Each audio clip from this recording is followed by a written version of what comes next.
Dans cette usine à Addis Abeba, cette couturière tisse des chalets destinés à l'export. Comme elle, des milliers d'Éthiopiens risquent de perdre son emploi.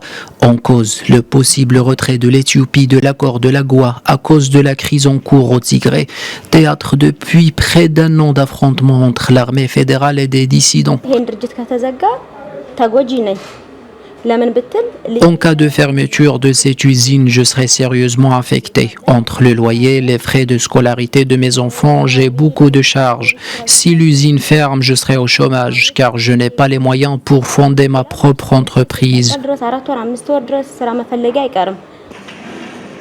En août, Washington a prévenu que l'Éthiopie pourrait être retirée de la liste des partenaires économiques privilégiés de l'AGOA. En vertu de cet accord adopté en 2001, plusieurs produits de commerce issus d'Afrique, par exemple le textile, le cuir ou les fleurs dans le cas de l'Éthiopie, sont exonérés de droits de douane sur le sol américain.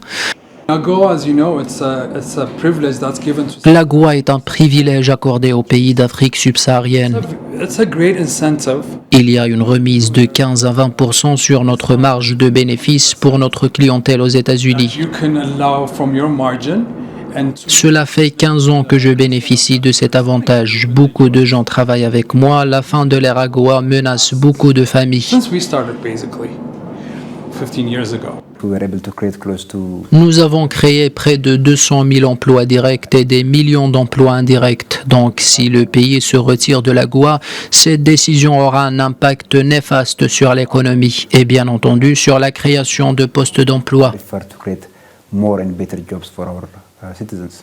Sur les 525 millions de dollars de biens exportés en 2020 par l'Éthiopie, 245 millions de dollars ont été destinés aux États-Unis.